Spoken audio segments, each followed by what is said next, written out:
Selamat sore Pak Polo. Ya, selamat sore. Ya, Pak Markus. Iya, kami dari penyuluh perikanan Kabupaten Langkat ini Pak.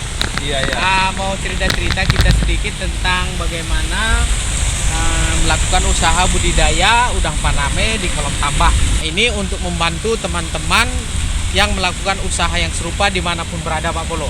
Iya, iya. Selain itu juga kami harus perkenalkan ini, Pak Polo ini adalah senior kami juga di penyuluh perikanan begitu ya, sekaligus. Dulu. Ya, dulu. Sekarang sudah menjadi pelaku usaha tulen. Udah pensiun. Sudah pensiun Pak ya. Iya. Baik, tetapi Bapak ini yang salutnya kita, dia masih tetap menekuni usaha di bidang perikanan, khususnya di budidaya udang faname di tambak. Yang pertama Pak, terkait dengan persiapan lokasi atau lahan, kriterianya itu bagaimana kira-kira Pak Polo? Jadi terima kasih ya Pak Markus.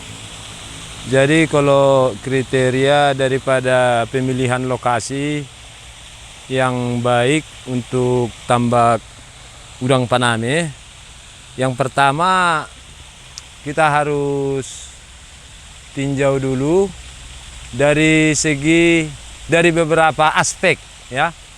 Yang pertama sekali aspek sosial ya. Oke. Ya, lokasinya itu artinya aman untuk berusaha budidaya, aman dari ya masyarakat ya, aman dari lingkungan atau binatang lain ya, itu dulu yang pertama. Yang kedua, akses jalan atau transportasi ke daerah itu. Baik. Jadi itu kan harus ekonomis ya. Jadi kita pilihlah lokasi yang strategis, yang tidak mempunyai atau banyak ya membutuhkan dana transport. Nah, baru yang selanjutnya dari segi keadaan lokasi ya. Keadaan lokasi artinya begini, kita tinjau dulu bagaimana lahan yang akan kita buka. Yang pertama, bagaimana kondisi tanah. Tanah ini kan bermacam-macam. Jadi supaya lebih efisien, kita kan harus berpikir bagaimana kriteria daripada tanah yang cocok dibuka untuk pembuatan tambak atau kolam yang akan dibuat untuk budidaya udang faname.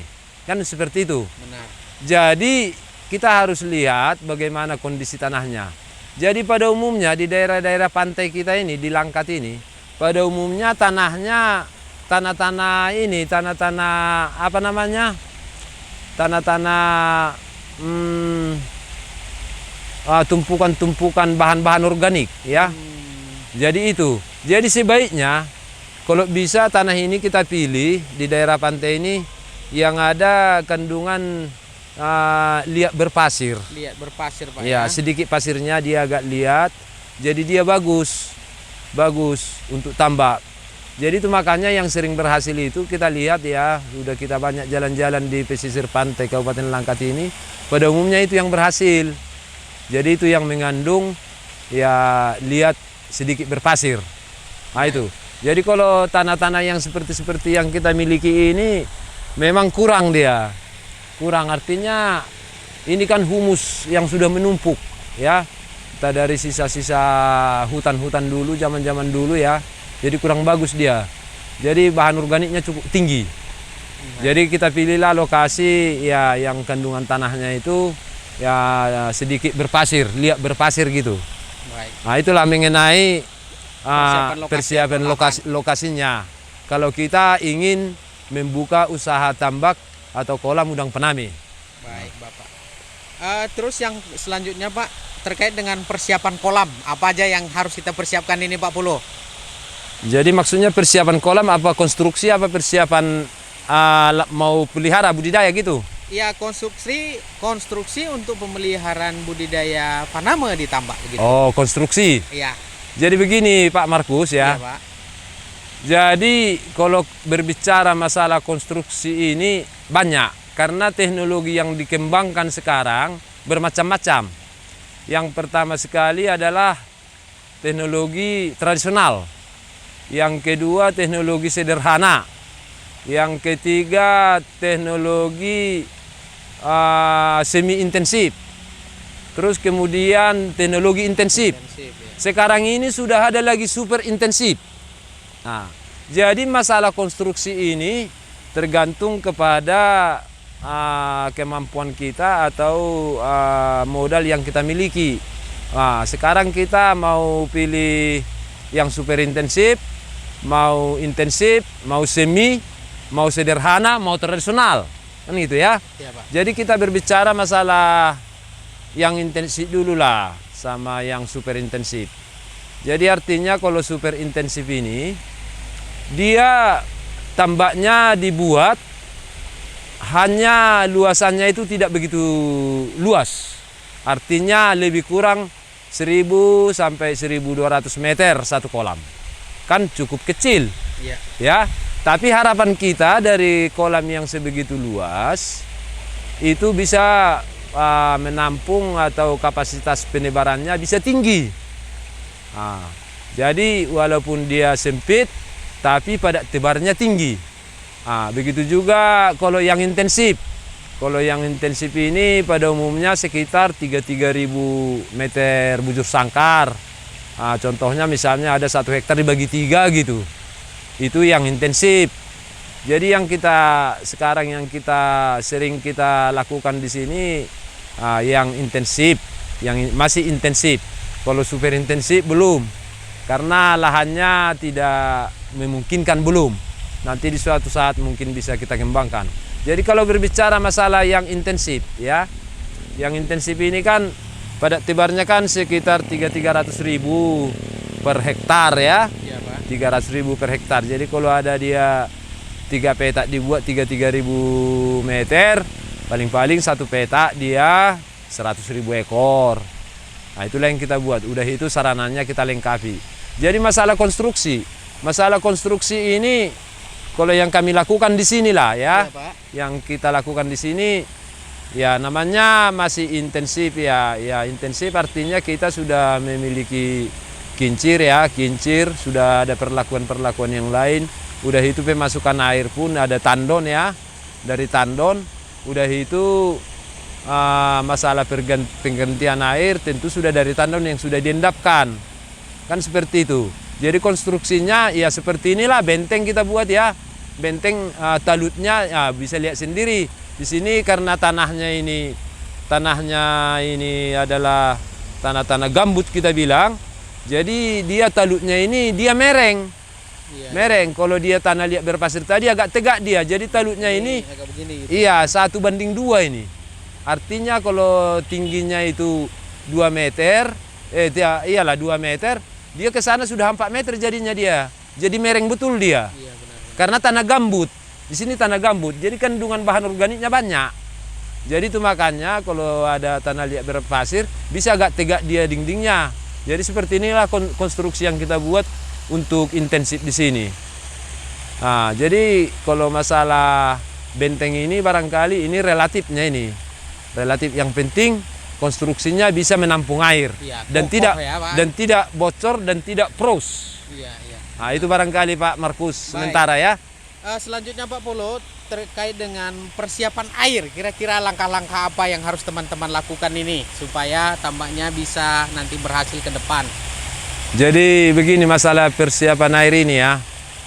Ini yang sudah banyak kita lihat dan sudah kita lakukan dan sudah kita terapkan ya.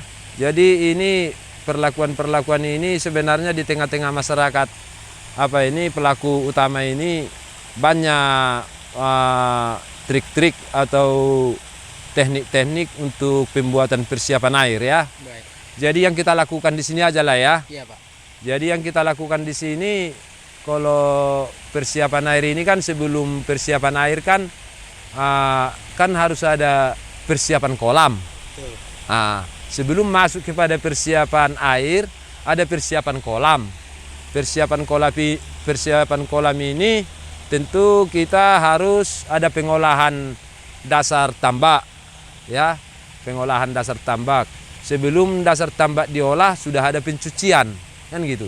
Jadi pertama sekali kalau sudah semua lengkap sarana-sarana tambaknya dilengkapi, diadakanlah pencucian kolam atau pencucian tambak. Artinya diadakanlah di situ air keluar masuk. Jadi artinya pirik-piriknya bisa hanyut sebagian ya, sebagian artinya bisa dia keadaan daripada tanah itu berubah ya. Ada nanti kita harapkan di situ mendukung kesuburan ya. Udah itu menghanyutkan sebagian-sebagian yang bahan-bahan beracun ya, bahan-bahan beracun seperti amoniak, seperti H2S dan segala macam ya, bisa hanyut, itu namanya pencucian. Setelah itu diadakan pengolahan ya. Artinya kalau pengolahannya itu kalau di bidang pertanian namanya diluku ya. Kalau di kita ini ya enggak, karena payah masuk hand traktor, kita menggunakan tenaga manual. Tenaga manual artinya dicangkul balik. Setelah dicangkul balik, selesai dicangkul balik, itu baru dimasukkan lagi air, dicuci. Dicuci, dimasukkan lagi air 1 malam, direndam, baru dibuang. Setelah itu baru dia dikapur setengah dosis. Artinya setengah dosis seperti ini. Kalau misalnya dosis kapurnya katakanlah per hektar ya, kita hitung per hektar, katakanlah 3 ton. 3 ton, jadi separuh dosis 1,5 ton dulu dimasukkan. Setelah dicangkul tadi, baru digaru, diratakan.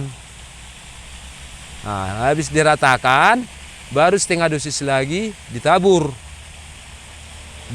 kapurnya. Kapur yang akan digunakan, di sini setelah kita lakukan, ya tentu ada banyak pertimbangan. Jadi yang terbaik itu adalah kapur kaptan. Kapur kaptan atau CaCO3. Ya, CaCO3. Itu kapur dasar ya. Itu yang kita gunakan. Jadi setelah itu semuanya ditabur, ini dibiarkan dia tanahnya atau dasar tambaknya sampai kering. Dijemur sampai kering, sampai retak-retak. Setelah itu ke retak-retak, tandanya nanti bisa dimasukkan air. Kalau kita berjalan, kita pijak, tidak begitu tenggelam telapak kaki kita. Itu tanda-tandanya yang bagus. Kalau bisa seperti itu. Tapi jarang kalau di tanah-tanah gambut seperti ini, jarang kita temukan. Karena tanahnya tanah gambut. Itu maka saya anjurkan tadi, waktu pemilihan lokasi itu, sebaiknya tanahnya itu tanah liat berpasir. Kalau itu yang dapat kita, mudah-mudahan di situ banyak yang berhasil. Itu persiapan tanah. Tanah kolam ya. Persiapan kolam, belum lagi air. Baru nanti setelah itu siap, sudah retak-retak, sudah bagus, baru dimasukkan air. Dengan cara pemasukan air ini harus kita ada pertimbangan. Artinya seperti ini. Kita kan menggunakan air pasang surut. Iya, Pak. Air pasang surut ini ada pasang 30, ada pasang 15. Ada pasang 30, ada pasang 15. Jadi kalau kita ambil contohnya pasang 30, berarti pasang 27, 28, 29, 30 sama 1 hari bulan, 2 hari bulan itu besar-besar. Jadi kalau bisa pasang itu diambil, ya pasang 29, 30 atau 1 hari. Artinya seperti ini. Kalau pasang pertama dia kan menyorongnya dia masih kecil. Hari pertama menyorongnya. Hari ketiga bertambah besar. Betul. Hari keempat bertambah besar. Sampai nanti hari ke-30 puncaknya, 30 hari, dia baru tinggi, 30 hari bulan. Jadi seperti itu dia. Jadi kita ambil yang pasang 29, 30 atau 1 hari bulan. Di situ besar. Artinya setelah beberapa hari ini, air itu sudah disorong, disedot ke laut, disedot ke laut, artinya pantai kita ini atau di sekitar tambak kita ini udah tercuci. Baru kita ambil lah nanti. Kalau misalnya pasangnya jam 1 siang, Berarti kita ambil air jam setengah 2. Setengah 1. Setengah 1. Iya. Kita ambillah airnya itu, kita masukkan ke tambak. Nah, nanti kalau sudah dimasukkan ke tambak melalui saringan, dengan melalui saringan tapi ya, melalui saringan. Nah, baru masuk kita ke perlakuan persiapan air. Itulah persiapan daripada apa yang tadi, tambak tadi. Tambak tadi Pak ya. Ah. Kita masuk ke airnya ini Pak. Ini persiapan air ini. Jadi kalau persiapan air ini kan begini. Jadi kalau di air ini kan yang kita masukkan air tadi kan sudah disaring. Ya. Tentu di situ banyaknya yang bisa tidak tersaring. Kalau ikan mungkin sudah tersaring, kan seperti itu ya. Ikan-ikan liar sudah tersaring. Tapi kan bahan-bahan organik kan belum tersaring. Benar. Bahan-bahan organik. Ini yang berbahaya. Apa yang harus kita lakukan Pak Polo? Jadi inilah. Jadi yang pertama sekali bahan-bahan organik ini kan artinya dia kan larut di dalam air. Jadi kalau dia baru kita masukkan air itu larut, terakumulasi dia di dalam air. Jadi yang pertama sekali itu harus kita perhatikan dulu airnya. Banyak enggak bahan organiknya? Kalau misalnya banyak, kembali kita menaburkan kapur. Kapur kali ini yang akan kita gunakan adalah kapur gamping atau kapur api sama kapur dolomit. Jadi artinya begini, kapur gamping ini kan cukup drastis dia menaikkan pH. Baik. Apabila dia pH-nya tinggi, bahan organik tadi mengendap ke bawah. Oke. Mengendap ke bawah. Sedangkan dolomit itu adalah menaikkan alkalinitas. Jadi itu perlu untuk tambak. Dan juga dolomit ini kan 2 kandungan mineral. Satu CaCO3, satu lagi magnesium. Jadi kan itu kan perlu untuk plankton. Ya, perlu untuk plankton. Maka kita campurkan kapur api atau kapur gamping sama dolomit. Dosisnya. Iya. Dosisnya kapur gamping sama dolomit kita bikin antara pertama sekali ini kita bikin 5 sampai 15 ppm. Oke. 15 ppm. Jadi besoknya kita perhatikan. Itu separuh-separuh ya. Iya. Dolomit separuh, kapur aktif atau kapur api separuh. Itu kan 15 ppm tadi kan, 5 sampai 15 ppm ya. Ini kita harapkan bahan organiknya mengendap ke bawah. Mengendap ke bawah dan airnya jernih. Jadi berarti planktonnya mati, bahan organiknya mengendap. Ya, berarti air steril, ya. Di situ hama-hama penyakit pun mati, dibikin pH tinggi. pH tinggi mati dibikinnya karena kapur api, ya. Itu sangat tinggi itu menaikkan apa? pH. Di situ dia bisa mati, dia bakteri-bakteri pun mati, ya, dengan pH tinggi. Ini kita harapkan airnya jernih dan bahan organiknya mengendap ke bawah.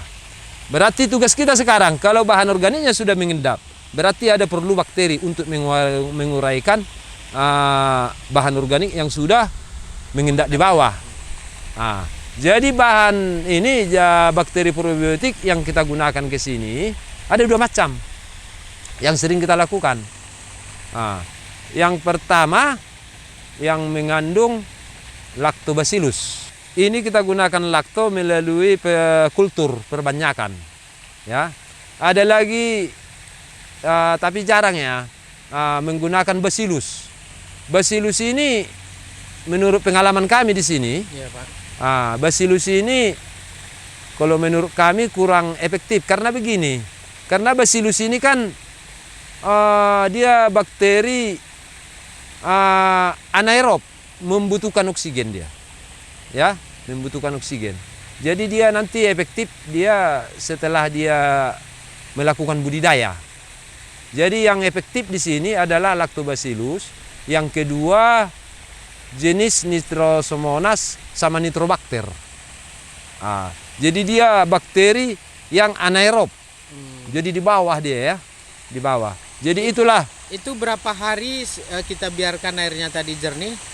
Langsungkah bisa diaplikasikan atau nunggu berapa hari gitu Pak? Kalau Ya, setelah ini kan sudah kita anggap airnya sudah steril. Artinya tidak ada di situ ikan, ya.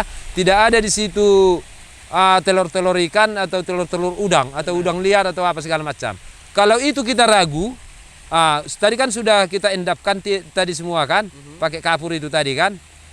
Kalau kita itu ragu, bisa juga kita menggunakan, mana tahu itu ada lolos atau apa, anak-anak ikan dari saringan itu, saringan yang warna hijau itu yang size 60 itu ya, size 60.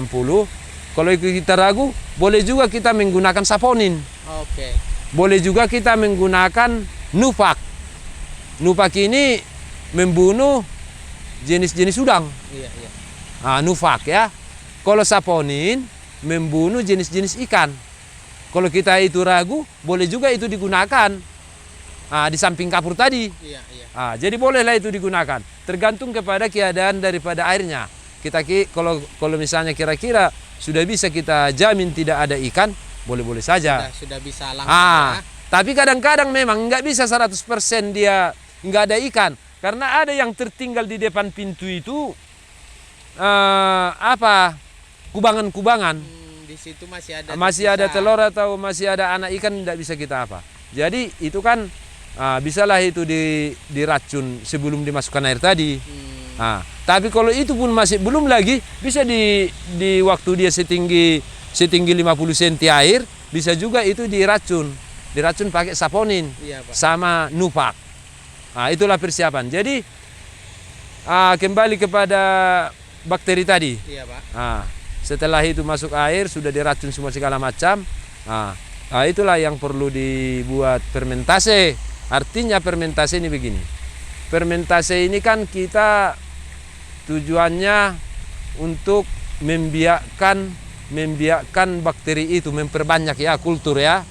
Itu yang pertama. Yang kedua, ini bisa jadi pupuk untuk menumbuhkan plankton. Menumbuhkan plankton ya. Karena bahan-bahan yang akan kita gunakan di dalam fermentase ini atau kultur bakteri ini, antara lain adalah dedak, tepung ikan, baru yang ketiga molase, baru ragi tape, baru air tambak itu sendiri yang sudah direbus. Jadi sekaligus dia memperbanyak bakteri itu, dan sekaligus juga sebagai pupuk untuk merangsang pertumbuhan plankton di tambak.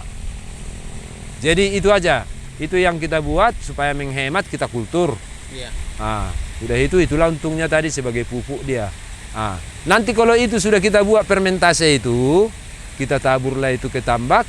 Kalau kita tadi menggunakan nupak, ya, nupak hati-hati. Kalau kita harus menggunakan nupak tadi waktu memasukkan air itu, setelah dimasukkan air itu, setelah dikapur itu harus ada minimal 1 minggu baru bisa kita masukkan bakteri probiotik ke situ. Kalau itu nanti kita lakukan dengan cepat, itu bisa mematikan bakteri tadi. Oh begitu ya. Jadi hati-hati, jangan di situ nanti kita mengaplikasikan nupak. Langsung kita besoknya kita kasih bakteri probiotik, sia-sia. Jadi yang terjadi nanti hanya pupuk aja itu. Hanya pupuk aja. Jadi itu. Jadi setelah nanti kalau memang harus kita gunakan nupak, ya dibuatlah antaranya sekitar lebih kurang 1 minggu. Paling sedikit 1 minggu. 1 minggu Pak ya. Kalau bisa 10 hari. Kalau bisa 10 hari. Ya. Jadi keterkaitan pengisian air ini biasanya ada keterkaitannya sama benur ini. Artinya seperti ini.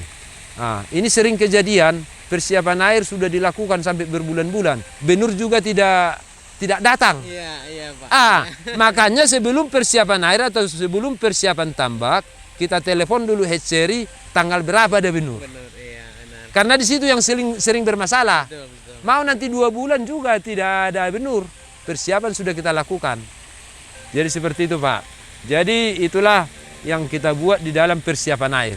Jadi artinya persiapan persiapan lahan atau persiapan dasar tambak, persiapan air adalah faktor yang sangat penting di dalam budidaya udang faname di tambak. Itu faktor menentukan sekali. Ini yang perlu dasar, ya. Kita mau membangun pondasinya dulu. Nah, kalau sudah kuat dia, kalau sudah bagus dia, sudah lengkap bakterinya pengurai di situ, mudah-mudahan nanti untuk selanjutnya mudah ngerawatnya. Nah, yaitu memang kembali kepada cuaca alam ini ya. Nah, kadang-kadang ya mau juga seminggu hujan ya. Nah, itu harus lebih ekstra lagi perawatan kita. Jadi itu barangkali Pak, iya, Pak Markus. Tips ketika mau tebar benur ini Pak Polo. Jadi mau tebar benur. Iya. Jadi kan benur ini kan sebenarnya harus ada kriterianya yang bagus. Iya Pak. Kualitas bagus.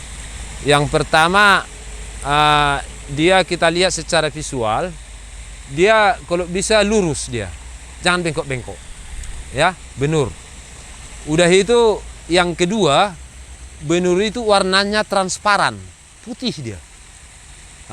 Udah itu yang selanjutnya, kalau kita ganggu atau kita kasih cahaya, dia responsif dia. Benur ini secara visual kita lihat.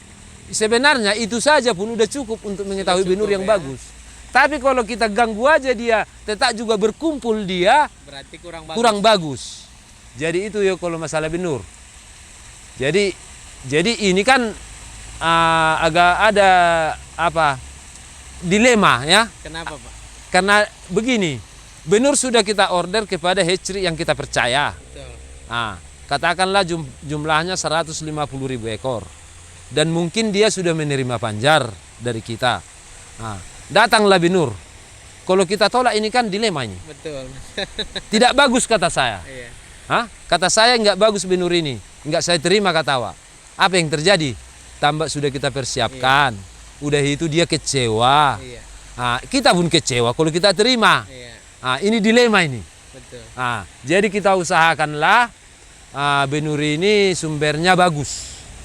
Dan mudah-mudahan KKP semakin intensif untuk membina hatchery yang ada di wilayah Republik Indonesia. Amin Pak. KKP ya. Iya, Pak. Karena itu hajatnya KKP. Iya. Untuk membina hatchery. Karena benur ini sangat menentukan. Betul. Jangan semua nanti orang mengusahakan hatchery atau pembenihan, sementara hasilnya tidak berkualitas bagus. Itu yang diterima masyarakat, yang terjadi kebangkrutan atau kemiskinan. Iya Pak. Kemiskinan yang terjadi. Jadi kami mohonlah kepada pihak Bapak KKP menyampaikan ke pihak-pihak yang berkompeten. Baik, ya kan? Iya. Supaya hatchery itu dibina secara intensif. Betul. Dan dibuat sanksi. Kalau bisa dibuat sanksi. Karena sudah banyak yang terjadi komplain masalah benur. Mau tak mau dipeliharanya yang kurang sehat. Hasilnya pun kurang sehat. Iya, benar. Pada akhirnya pun orangnya pun nanti kurang sehat. Seperti itu dia Pak Markus. Iya Pak. Iya. Diterima itu. Pak sarannya kita. Masuk akal kan? Masuk Pak. Iya silakan Pak Markus. Apa lagi Pak? Tentunya di dalam penebaran benur ini juga rekan-rekan harus jangan lupa aklimatisasi ya, supaya benur yang ditebar juga bisa beradaptasi, kira-kira begitu Pak. Iya, aklimatasi ya, adaptasi di tambak. Iya, itu sudah pada umumnya ya. kalau masyarakat sudah tahu semua itu. Tahu, Pak, ya. Karena dari hatchery pun sudah dianjurkan. Iya, Nanti biasa kalau sudah sampai ada benur, teknisinya, Pak, ya. iya ada adaptasi Pak katanya. Itu sudah biasa itu. Selanjutnya Pak Polo terkait dengan perawatan, pemeliharaan atau pemberian pakan ini, ada nggak tips yang bisa Pak Polo bagikan kepada rekan-rekan pelaku usaha perikanan dimanapun berada? Jadi terima kasih ya Pak Markus ya. Jadi perawatan ini Pak Markus ini relatif. Jadi tergantung kepada lokasinya di mana, tergantung kepada kondisinya airnya seperti apa ya. Jadi yang pertama sekali kalau sudah benur masuk, itu kan senantiasa airnya itu dipantau pagi dan sore. Dipantau. Kalau kira-kira nanti ada perubahan-perubahan dan harus seorang yang anak kolam lah kita bilang, nggak usah dulu teknisi. Kalau teknisi nanti kita bilang sudah di perusahaan ya. Iya. Jadi anak kolam lah kita bilang dulu ya. Jadi kalau seorang anak kolam harus tahu perubahan air. Baik. Artinya tahu perubahan air ini dibiarkan dia mati pagi dan sore.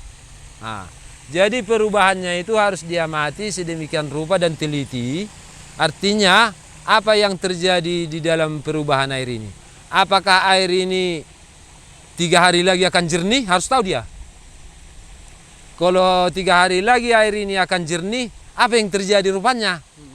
Apa penyebabnya gitu? Harus tahu. Jadi biasanya kalau air jernih, biasanya itu ada tanda-tandanya kalau air mau jernih. Mulai dia berbuih air ini di atas. Nah, bukan karena kita tabur probiotik, tidak. Tapi berbuih dia.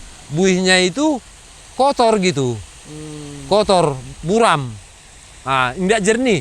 Biasanya kan kalau air dikincir kan jernih dia buihnya itu ya. Putih dia buihnya. Ini kotor, suram dia ya. Wah, buram dia buihnya. Itu tanda-tanda ada plankton mati. Ini hati-hati. Ini kalau itu yang terjadi, kalau tidak ada tindakan di dalam air ini, itu bisa fatal. Artinya bisa nanti tiba-tiba air ini jernih. Udang pun bisa kolap, bisa mati. Jadi ini yang perlu dipahami oleh anak kolam. Nah, kalau itu yang terjadi 2-3 hari lagi ini bakal akan jernih. Jadi jangan sampai jernih. Jadi itu makanya kalau sudah masuk benur, bakteri probiotik yang sudah dikultur sudah siap dibuat untuk mengantisipasi hal-hal yang tidak mungkin. Karena kalau kita kultur bakteri probiotik, itu kan ada waktu, ada yang 48 jam, ada yang 1 minggu. Kalau biasanya, kalau yang 48 jam itu yang kita kultur itu adalah bacillus, karena itu pakai aerator, membiarkan itu pakai aerator. Karena dia perlu oksigen tinggi, karena dia aerob, ya.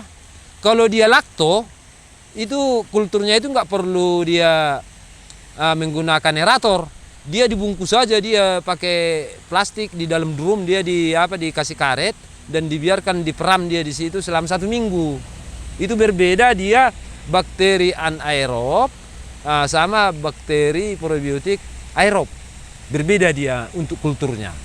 Jadi kalau misalnya yang kita kultur bakteri anaerob, nah, katakanlah lactobacillus, itu kan seminggu. Nah, kita mau menjaga air. Kalau itu tidak kita laksanakan jauh hari, dari mana kita dapat bakteri? Betul. Itu yang perlu dipersiapkan. Jadi artinya di situ pokoknya seorang anak kolam harus bisa dia melihat kualitas air dan bakal apa perubahannya. Nah, itu dari segi kapasitas dia atau kemampuan dia yang sudah dimiliki dia. Nah, jadi kalau itu yang terjadi, kalau sudah ada tanda-tanda plankton mau mati, apa tindakan kita kan gitu? Iya. Nah, ini yang perlu. Nah, setelah kita mengetahui itu plankton itu bakal mau mati dan sudah ada yang mati, maka buihnya sudah kotor, sudah jorok seperti itulah itu nampak itu. Nah, plankton mati itu, ya. Iya. Nah, itu ya. Nah, jadi ini perlu plankton mati ini diendapkan ke bawah pakai kapur gamping sama dolomit dicampur. Kalau ini biasanya ini 2.500 meter kuadrat ini. Ini kami buat 5 ppm. Karena sudah ada udang dalam. Ya, 5 ppm. Jadi kalau 5 ppm, kalau dia 1.000, 5 kilo. Kalau dia 2.000, 10 kilo. Berarti 12,5 kilo.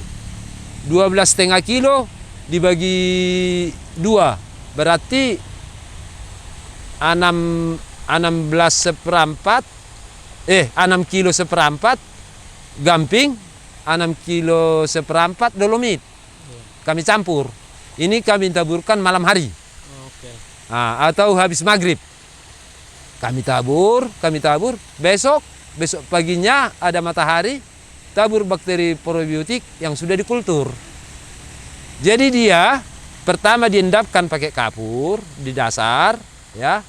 Nah, baru besoknya ini kan udah menjadi bahan organik ini, Iya. mati dia, diendapkan dia di bawah.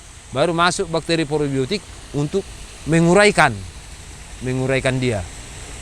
Jadi seperti itu Pak Markus untuk mengantisipasi bagaimana setelah masuk benur apa yang kita perhatikan. Namanya kita budidaya udang Paname ini sebenarnya budidaya air. Benar. Airnya yang dipelihara, baru udangnya hidup. Betul. Seperti itu Pak Markus. Sepaham. Nah, ya kan? Pak Markus pun udah tahunya itu. Ya kan? Ya kan? Tapi Pak Pulu lebih senior. Bukan, hampir samanya itu Pak Markus. Jadi artinya dibudidayakan dulu airnya, baru udangnya dengan sendirinya hidup dengan sehat. Seperti Baik. itu. Terkait dengan pemberian pakan gimana ini Pak Lo? Jadi begini, kalau pemberian pakan ini kan bermacam-macam ini, bermacam-macam apa ya, anak kolam ataupun yang pelaku utama ya. Iya Pak. Jadi pada umumnya ya, kalau misalnya kita masukkan dia benur 100.000, Iya Pak. contoh ini 100.000 di dalam luasan tambak katakanlah 3.000 meter kuadrat ya. Jadi selama ini kan sudah ada standar-standar yang dibuat para praktisi ya, sudah banyak diketahui orang. Tapi kita standarnya sesuai dengan yang sudah kita alami ya. Jadi yang bagusnya itu menurut kami ini yang sudah kami lakukan. Kalau dia 100.000 yang pertama sekali dulu kami kasih, ini setelah hari ke-7 atau hari ke-10. Sebenarnya ini pemberian pakan ini Pak, ini sebenarnya tergantung kepada kesuburan daripada air atau kolam ya, atau tambak ya, tergantung kesuburan. Karena yang paling bagus itu makanan benur itu adalah makanan alami. Yang ada di dalam tambak itu, karena itu tidak banyak meninggalkan residu. Jadi kalau pakan ini namanya adalah pakan tambahan, berarti karena sudah habisnya di dalam tambak itu, maka dikasih dari luar. Benar. Jadi kita kadang-kadang salah, jadi pakan utama jadinya pakan yang komersial ini. Sebenarnya itu pakan tambahan namanya. Sebenarnya yang diharapkan itu adalah pakan alami yang ada di budidaya itu gitu. Jadi artinya kalau itu kita perkirakan sudah habis makanan alami di dalam tambak itu, baru kita kasih pakan komersial. Seperti itu dia. Tapi kalau misalnya memang sudah kita tahu 3 hari sudah habis makanan alami ini, tiga hari kita kasih makan. Baik. Kalau seminggu kita kasih, tapi biasanya kalau kami mengasih makan itu 10 hari. 10 hari dia atau 1 minggu kami kasih dulu setengah kilo. Jadi kalau kami pakai kan pakan Irawan atau Fokvan ya, itu kami kasih dulu dia 01 itu setengah kilo. Nanti kita lihat diet makannya, macam mana nafsu makan dia. Kalau habisnya dia dimakannya 1,5 jam, besok bisa ditambah 1 on, atau mungkin dia jadi 2 jam dia habisnya kan. Udah kembali aja ke yang tadi itu, yang setengah kilo itu. Baru nanti kita ada hari ketiga nanti, kita kasih dia, dites lagi dia ditambahi 1 on, jadi 6 on. Rupanya tidak juga habis dia 1,5 jam. Bukan 2 jam dia habis, 1,5 jam. Berarti memang itu dia memang itu takarannya. Itu takarannya seperti itu. Jadi tergantung kepada nafsu makan. Itu kami. Jadi ada kawan-kawan sudah ada dibuat tabelnya, saya lihat ini sekian. Sebenarnya enggak seperti itu. Tergantung kepada nafsu makan udang. Nafsu makannya. Jangan berlebih. Lebih bagus dia kurang daripada lebih. Kenapa? Karena kalau dia berlebih, dia mengandung residu di dalam air ini dan air itu rusak. Betul. Jadi banyaklah nanti di situ terakumulasi bahan organik, dan itulah nanti bahan organik itulah yang menimbulkan amoniak sama H2S. Ini kan racun. Inilah yang meracuni udang itu secara pelan-pelan. Pertama-tama dia lemas, enggak selera makan. Berarti ada sesuatu yang nggak beres dalam air. Ini yang perlu kita jaga. Itulah mengenai pakan ini. Artinya, marilah kita kasih pakan ini sesuai dengan kebutuhannya. Berapa sebenarnya kebutuhannya, itu kasih. Lebih bagus dia kurang sedikit daripada berlebih. Jadi itu kunci mengasih, memberikan pakan terhadap udang. Dicoba dulu dalam 100.000 ekor, kasih dulu setengah kilo. Hari ke-10 setelah tahu berbenur atau hari ke-7 dites. Kalau dia kan mau belajar makan, kasih 01, belajar makan. Nanti kita lihat perkembangannya. Kalau misalnya pokoknya dia habis pakannya itu yang normal itu dia 1,5 jam sampai 3 jam. Itulah dia ukurannya. Jadi pertama sekali kita kasih 1,5 jam, habis dia setengah kilo dimakannya. Besok kita tes dia menjadi 6 on, ya 6 on atau 0,6 kilo kita tes. Rupanya dia 2 jam baru habis. Kembali lagi kita ke yang setengah kilo tadi.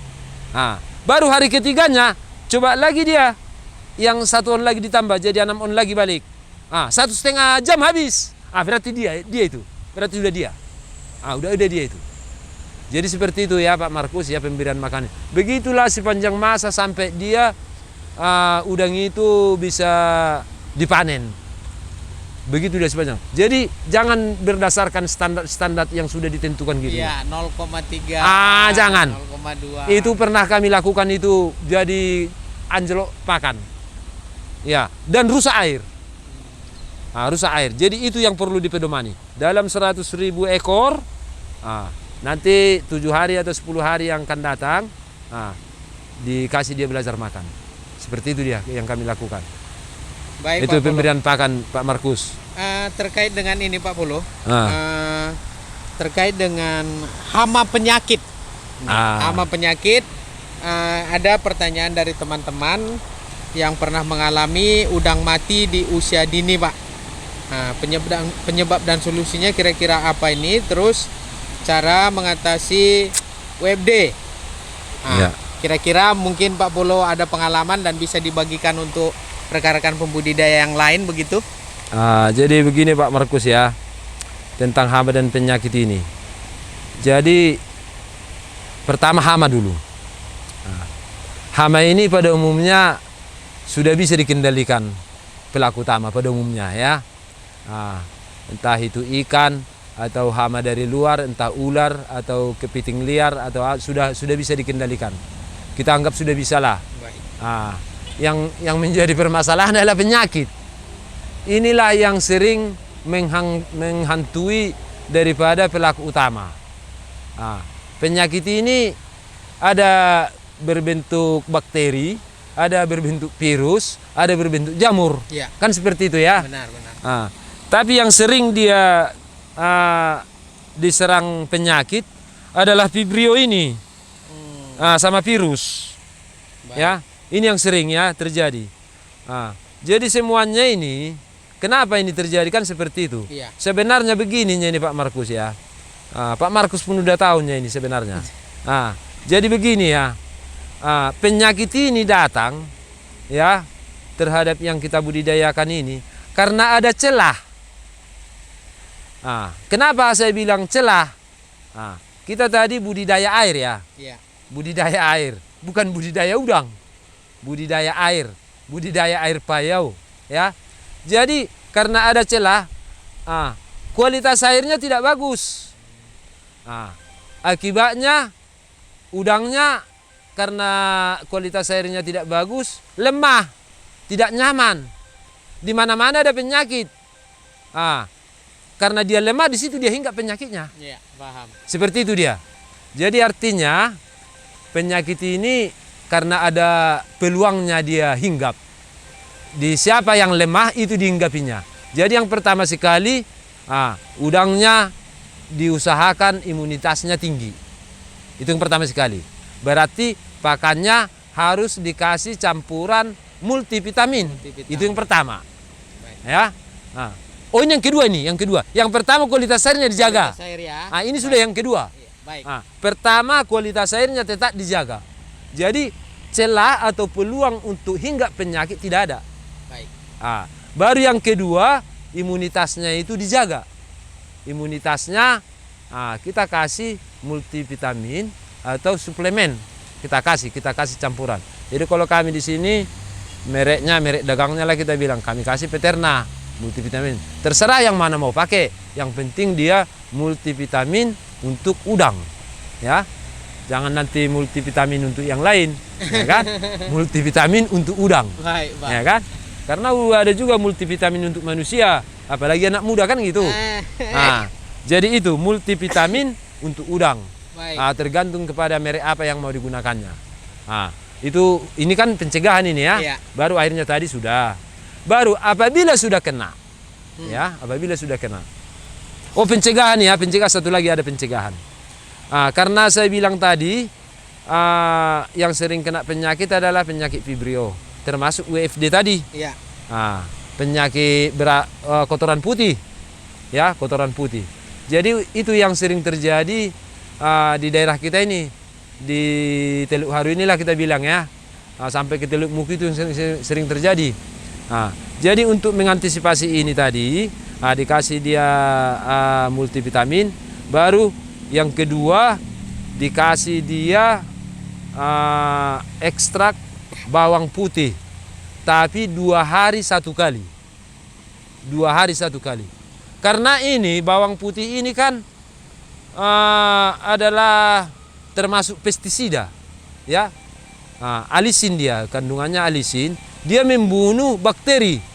Tidak mau tahu ini bakteri apa yang mau dibunuhnya di dalam usus atau pankreas daripada udang ini, hepatopankreas. Mau bakteri jahat, mau bakteri baik, dibunuh sama dia. Maka sekali aja pencegahan. Baru nanti dikasih lagi dia bakteri probiotik campuran pakan, dikasih lagi dia campuran molase, dikasih lagi dia multivitamin tadi. Itu pasangannya. Kalau untuk mengasih mengasih ekstrak bawang putih, jangan dicoba-coba mengasih bakteri probiotik karena itu membunuh. Sedangkan bakteri probiotik ini kan makhluk hidup. Jangan itu dicoba-coba bawang putih dicampur bakteri probiotik atau lakto plus atau lakto apa. Jangan dicoba-coba itu dicampurkan. Yang bisa dicampurkan sama ekstrak bawang putih, molase, multivitamin, baru ekstrak bawang putih sendiri. Dicampur kira-kira 250 cc air, ya, air tambak gitu aja. Air tambak di mana kita pelihara, kita aduk dulu ramuan ini, baru kita siram-siramkan ke pakan, diaduk. Diangin-anginkan kira-kira 1 jam atau 2 jam boleh. Kalau mau diperam dia 6 jam, dibungkus pakai plastik pakan, plastik benur itu. Diperam dia di tempat gelap. Jadi dia diproses dulu, macam di lambungnya itu diproses dulu dia, udah dikasih nanti dia tinggal memanfaatkanlah tubuhnya itu nutrien-nutrien yang ada di pakan itu gitu. Jadi itu pencegahan. Ini kalau sudah penyakit. Kalau sudah kena, Pak. Kalau sudah penyakit WFD. Tadi kan kita anjurkan ekstrak bawang putih, ya. Ini harus kita kasih ekstrak bawang putih ini dor 3 hari. Berarti 3 hari, kalau 1 hari pemberian pakan 4 kali, kalau 3 hari 12 kali. Tapi sebelum kita kasih, kita puasakan dulu 1 malam. Baru besok paginya kita kasih. Ini dor. Jadi dosisnya ini biasanya yang kami lakukan 1,5 sendok makan per 1 kilo pakan. Jadi artinya seperti ini. Kalau bawang putih dibelikan 1/2 kilo, dicuci bersih, dibuang sisik-sisiknya, diiris-iris, baru diblender. Diblender kan, itu kan dikasih air itu.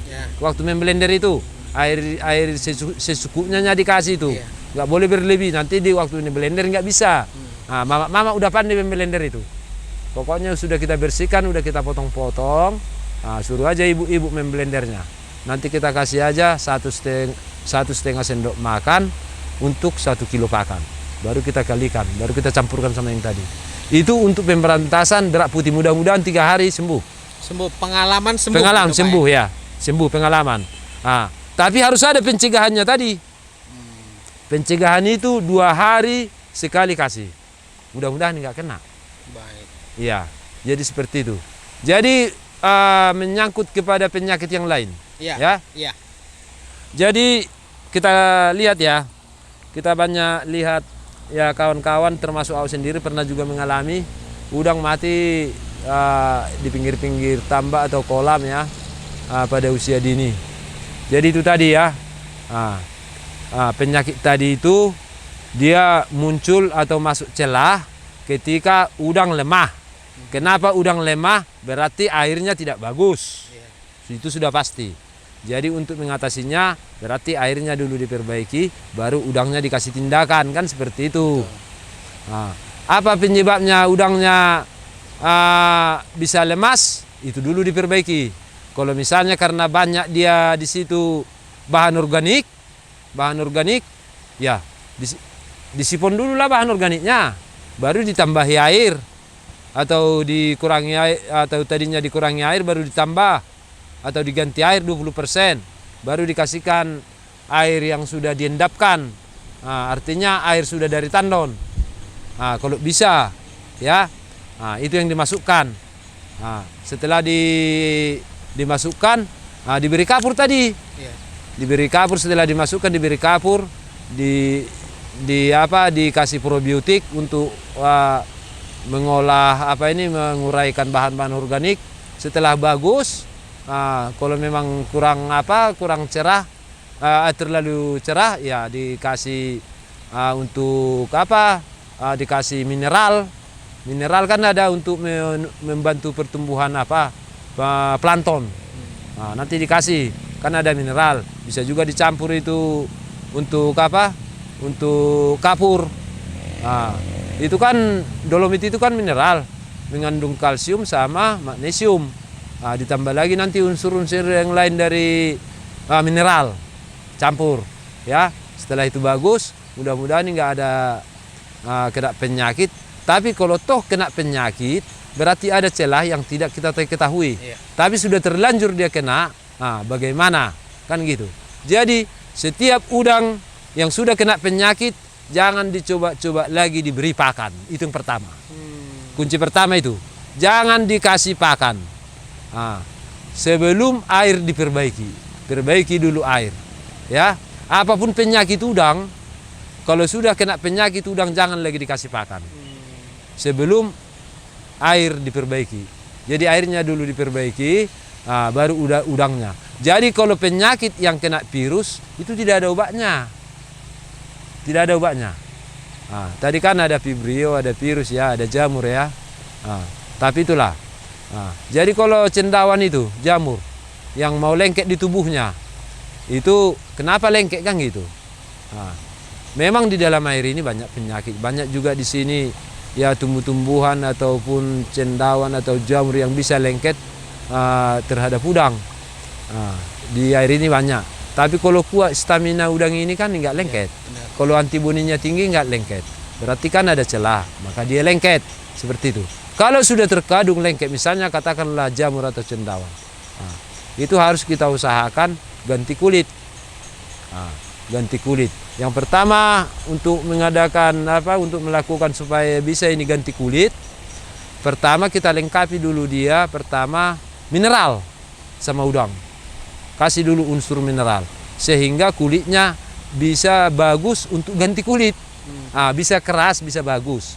Jadi untuk merangsangnya, karena dia sudah mengandung mineral tadi, sudah cukup mineral, sudah staminanya kuat.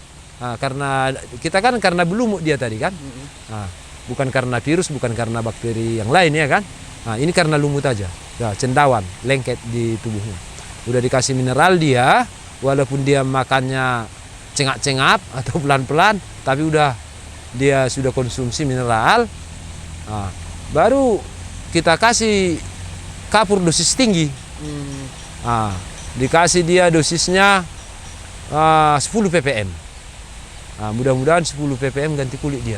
Kalau memang sudah kulitnya sudah bagus, Iya. sudah memang dia oke untuk ganti kulit. karena sudah kita kasih mineral. Nah, baru kasih dia kapur rapi atau kapur gamping 10 ppm. Mudah-mudahan dia ganti kulit. Atau yang kedua, kita ganti air dia 30 cm atau 30%. Mudah-mudahan dia terangsang ganti kulit. Tapi setelah ganti kulit dia, kasih lagi dia mineral. Kasih lagi dia mineral, kasih lagi dia kapur. Kasih lagi dia dolomit supaya balik lagi keras kulitnya. Jadi artinya jamur ataupun lumut-lumut yang menempel di kulitnya tadi lepas. Seperti itu dia Pak Markus. Iya, baik. Jadi kalau penyakit virus tadi Pak Markus, Iya, Pak. itu tidak ada obatnya. Virus, belum ada obat virus. Hanya kita mengendalikan. Mengendalikan kualitas air, mengendalikan stamina melalui multivitamin. Mudah-mudahan itu tidak bisa hinggap. Serupa dengan virus corona itu. Virus corona belum ada obatnya. Kita hanya disuruh minum suplemen. Betul. Kita jaga stamina tubuh. Jaga jarak. Ya kan seperti itu ya. Benar, Pak. Benar, Pak. Jadi kalau udah ini mana bisa jaga jarak? Iya. Iya kan? Iya, Pak. Jadi staminanya kita bangun. Kita kasih dia suplemen, airnya tetap kita jaga supaya kualitasnya bagus. Mudah-mudahan celah untuk penyakit tidak ada. Aman. Baik, Pak. Saya kira itu aja Pak Markus. Iya.